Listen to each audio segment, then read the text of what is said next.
A stark warning on the state of the Barbados economy. Our top story, the Barbados Today afternoon news for Wednesday, January 31st. Thanks for joining us. I am Mary-Claire Williams. The Barbados economy is slowing down. The stern warning today from the International Monetary Fund. It says it remains concerned about the country's large fiscal deficit, its high debt and low foreign reserves. The IMF also reported that the economy recorded real growth in the amount of 1.6% in 2016, but it is projected to slow to 0.5% this year. And that's due to the ongoing fiscal adjustment and policy uncertainty related to the forthcoming general election. The IMF is also warning of a pending rise in the cost of living, with inflation projected to rise by year-end to 5.5% as a result of recent tax increases. Following its recent Article 4 consultation, the Washington-based institution is therefore emphasizing the need for a stronger macroeconomic framework and bolder structural reforms to achieve fiscal and debt sustainability. It says reform will also allow the country to address the large financing needs, build adequate international reserves, and boost growth. In particular, it has called for a comprehensive reform of the state-owned enterprises and for efforts to contain public spending and improve revenue administration. The IMF says progress with these reforms would allow for a partial reversal of the recent increase in the National Social Responsibility Levy. Meanwhile, Governor of the Central Bank, Cleviston Haynes, reported a further drop in the foreign exchange reserves. Delivering his economic review this morning, he said he's concerned about the current situation.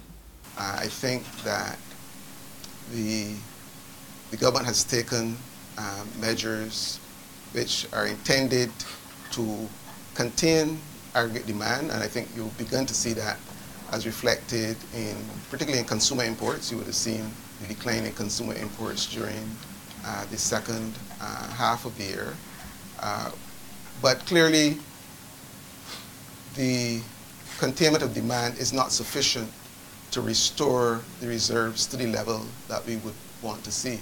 And therefore, I think as you read the report, you will see that I think on two occasions we have mentioned the need really for significant capital flows.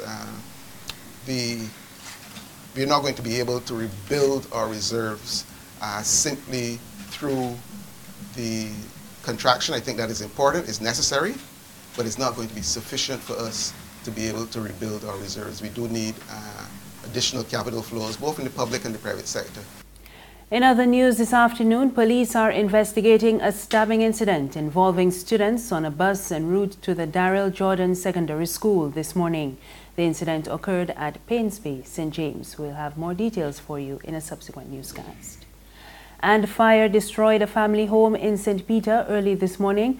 Eyewitnesses told Barbados Today that the blaze started in the Six Men's community just before 7 o'clock.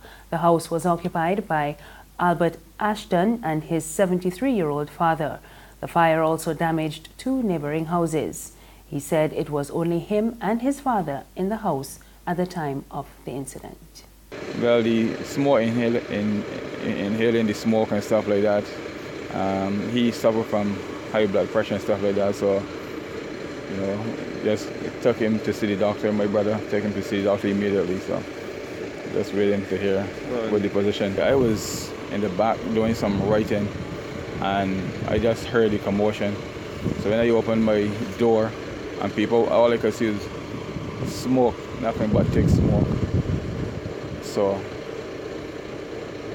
I just jumped through the window, had nothing but my boxers on, and tried to get out because you can't save anything. Didn't have time to save anything. It just happened just like that. There's regional and international news after this short break.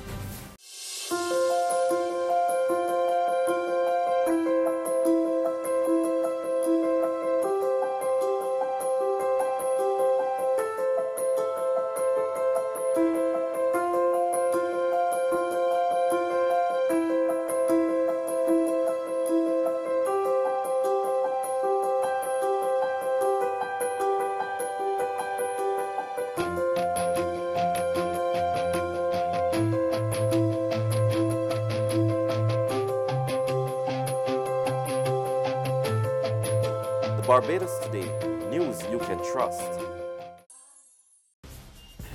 Thank you for joining us. We're back now with news from the region. And lawmakers in Britain say they are disappointed that the government of Bermuda is backtracking on marriage equality, and they are calling on the British Overseas Territory to withdraw legislation banning same-sex marriage. The Minister of State in the Foreign Office, Sir Alan Duncan, expressed his disappointment in Parliament, while the opposition MP Chris Bryant called on the island's Premier David Burt and Home Affairs Minister Walton Brown to withdraw the law banning same-sex marriage. Sir Alan was speaking during a House of Commons adjournment debate on Bermuda's 2017 Domestic Partnership Act, which was passed by the House of Assembly and Senate last month.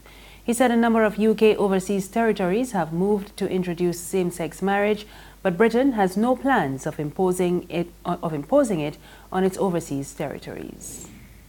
And on the international scene, U.S. President Donald Trump has proclaimed what he called a new American moment in his State of the Union speech to Congress. Trump said he was extending an open hand to Democrats to work together. He also announced he is ordering Guantanamo Bay to be kept open in a reversal of an Obama-era directive to close the controversial detention camp. That's news this afternoon. Remember, you can get more on our website, www.barbadostoday.bb. You can also subscribe to our e-paper, email updates, and like us on Facebook. We're on Izumi Media in bus terminals and on Screenplay at supermarkets and gas stations near you. You can also find us on Mix 96.9 FM. I am Mary Claire Williams. Good afternoon.